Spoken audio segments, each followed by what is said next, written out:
The snow fell in thick, silent flakes as Emma Winters stood alone on her porch, watching the lights go out one by one in the house across the street. The same house where, just days ago, she'd spoken those unforgivable words to Jack Bennet. "You and your daughter don't really belong at a traditional Christmas gathering." The memory made her stomach twist with shame. Now, as the new year approached, she realized what truly mattered wasn't tradition at all, it was the love she'd carelessly pushed away.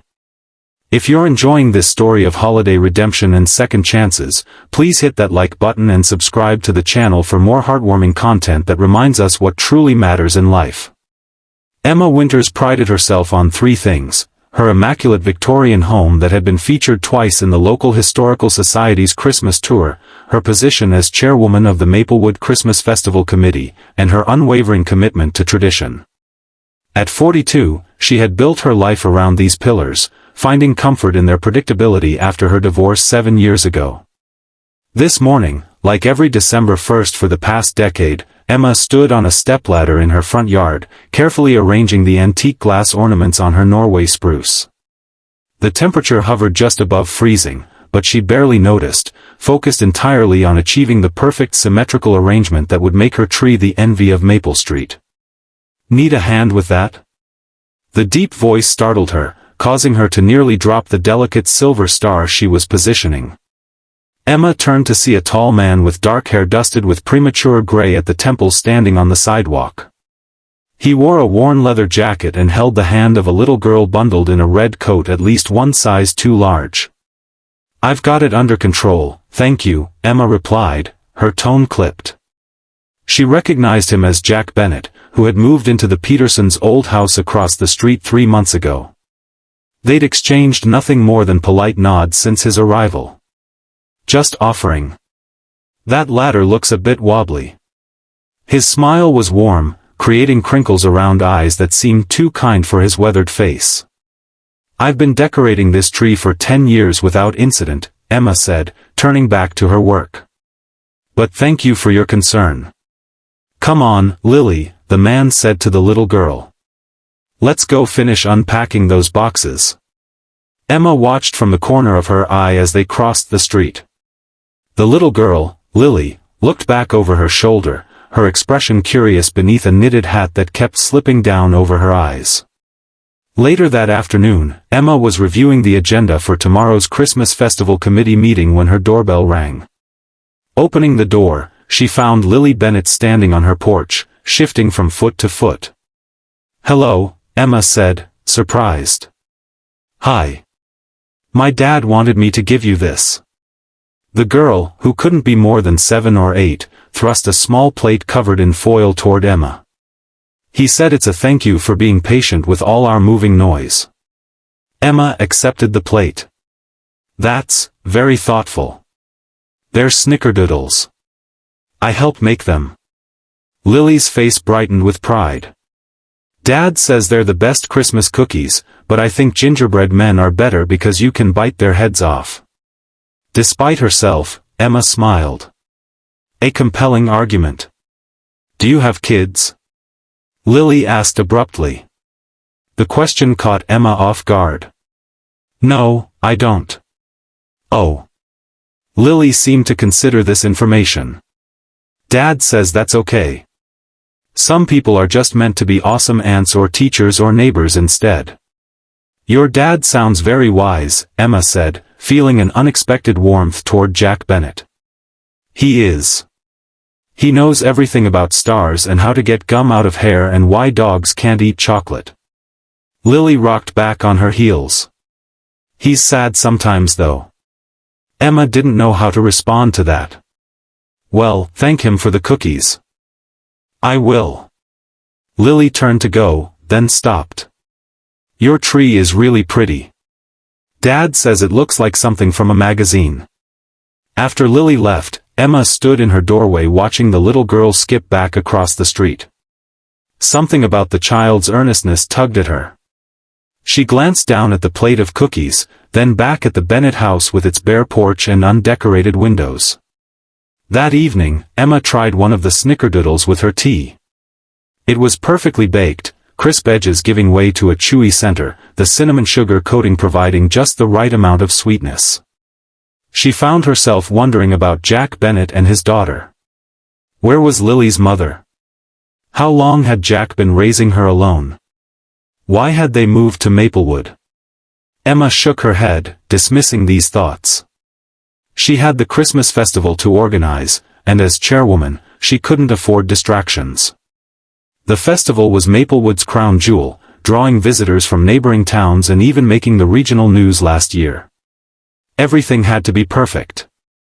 The committee meeting was in full swing in Emma's dining room. 7 women, all long-time Maplewood residents, sat around the antique mahogany table discussing the festival schedule. The elementary school choir is confirmed for 6 o'clock, said Diane Peterson, a retired music teacher. They'll do a 15-minute set of classics. Perfect, Emma said, making a note in her planner. And the high school band will follow at 6:30. What about the tree lighting? Asked Margaret Whitman, who had been on the committee almost as long as Emma. Are we sticking with 7 o'clock? Yes, followed immediately by Santa's arrival, Emma confirmed. The fire department has the sleigh all polished up. The doorbell interrupted their discussion. Emma excused herself and found Jack Bennet on her porch, looking apologetic. I'm sorry to bother you, he said. I can see you have company. But Lily left her backpack at school, and I have to work late tonight. The after-school program ends at 6, and I was wondering if there's any chance you could pick her up? The school said they need to know now if I'm arranging alternate pickup. Emma blinked, taken aback by the request.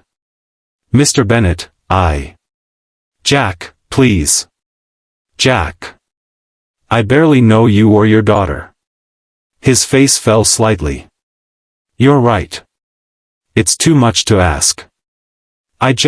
He ran a hand through his hair. The hospital called me in for an emergency shift, and I don't have many connections here yet. You work at the hospital? I'm an ER nurse at Maplewood General. Emma hadn't expected that. Something about his calm demeanor suddenly made more sense.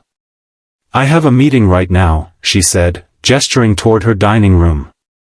But I could pick Lily up at 6 and keep her until you're done. What time would that be?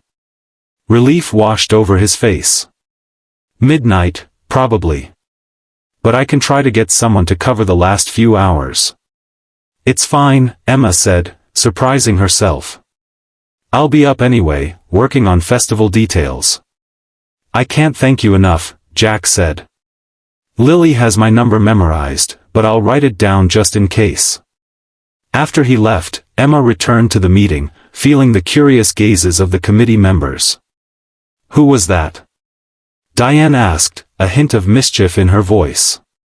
Jack Bennet, the new neighbor across the street, Emma explained. He needed a favor. The single dad? Margaret raised an eyebrow. He's quite handsome. I hadn't noticed, Emma lied, feeling her cheeks warm slightly. Now, where were we? The vendor applications? The meeting continued, but Emma found her thoughts drifting to the evening ahead. What did one do with an 8-year-old girl for 6 hours?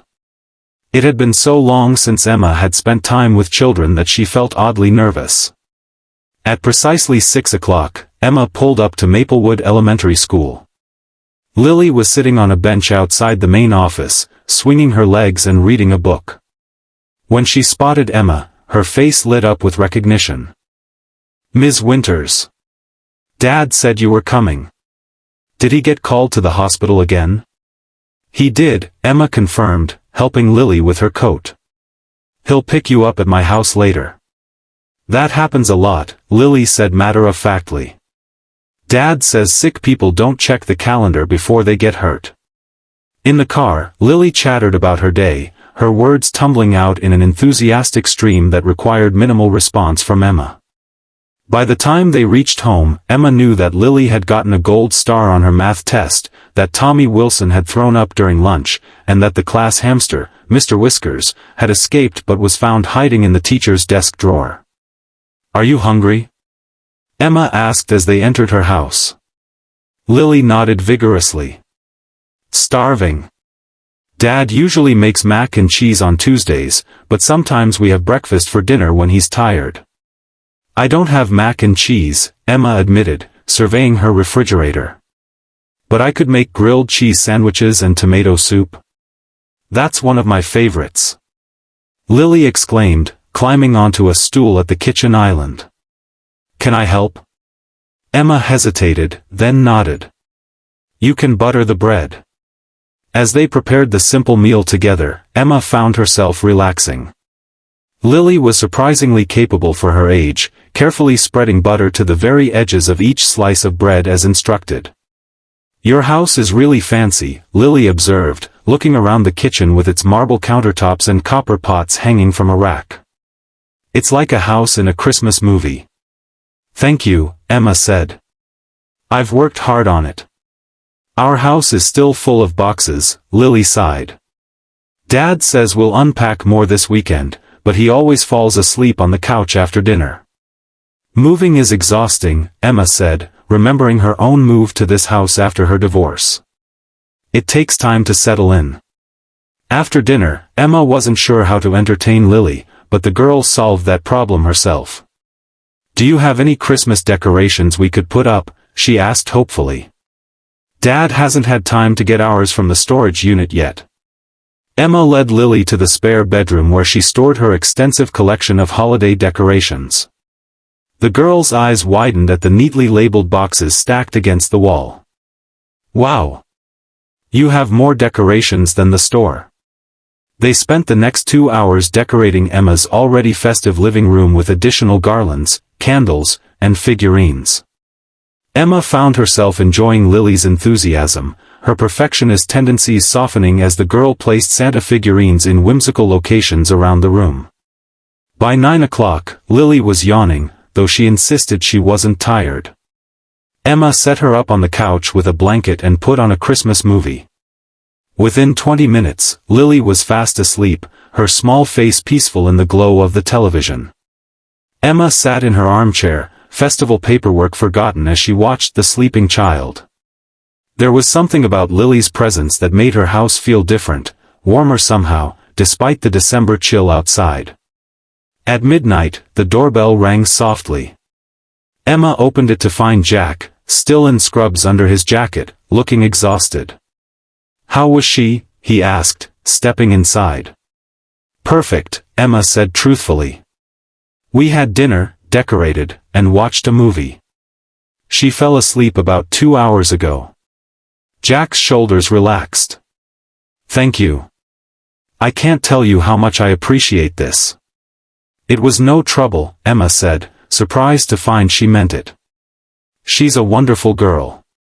Jack smiled, the weariness in his face momentarily replaced by pride. She is, isn't she? I got lucky in the kid department. He gently lifted Lily from the couch, and she stirred slightly, mumbling something before settling against his shoulder. I owe you one, Jack said quietly. Actually, Emma found herself saying, I'm hosting a small tree trimming party this Sunday afternoon. Nothing fancy, just some neighbors and friends. You and Lily would be welcome to join us.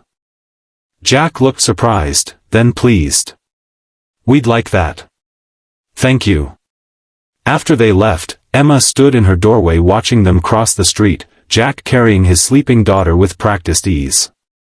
The invitation had surprised her as much as it seemed to surprise him.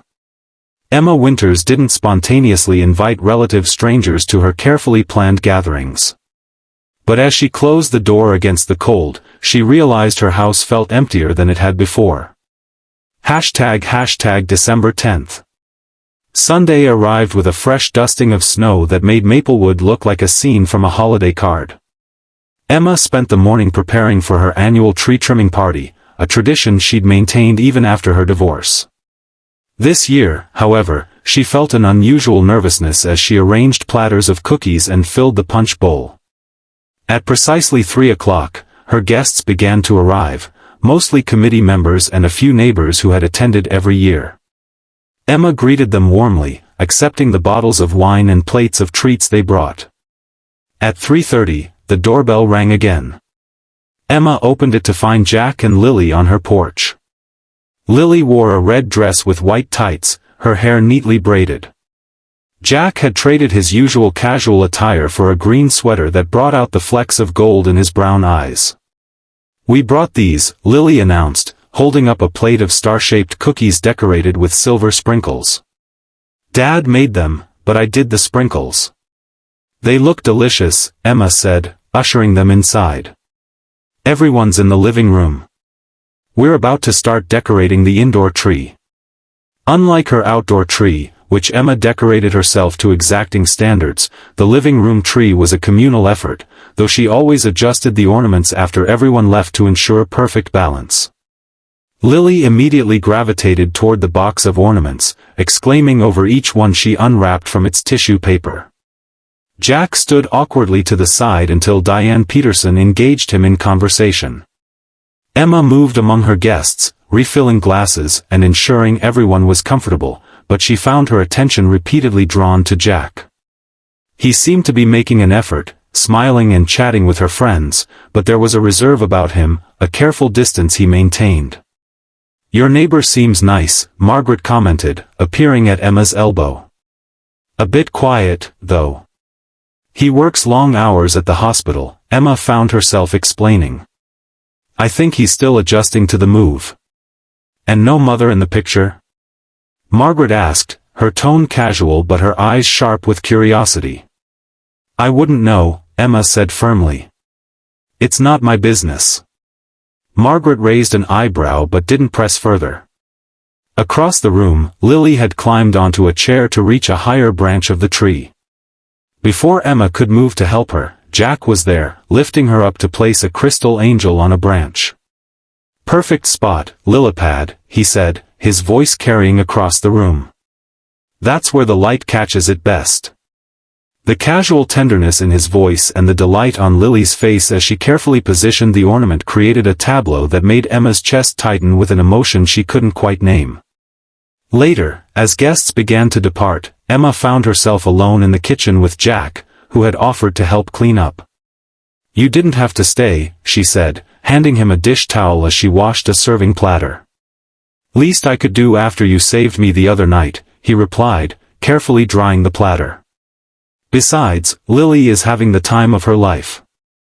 I think she's telling your friend Diane the entire plot of her favorite book series." Emma smiled. Diane was a children's librarian before she retired. "She's probably eating it up." They worked in companionable silence for a moment before Jack spoke again. "This is our first Christmas without my mom," he said quietly. "She used to make everything magical for Lily. I'm trying, but..." He shrugged. "It's not the same." "I'm sorry," Emma said, understanding dawning. "Was it recent?" "August. Cancer." His hands continued their methodical drying of dishes. "She lived with us, helped with Lily while I worked. That's why we moved. The old house had too many memories, and I needed a fresh start for both of us." "And Lily's mother?" Emma asked before she could stop herself. "Left when Lily was 2, Jack said matter-of-factly.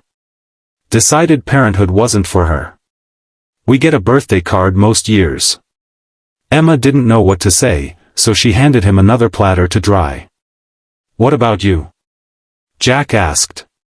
"Have you always lived in Maplewood?" "Since my divorce," Emma replied. 7 years now. This house was my fresh start."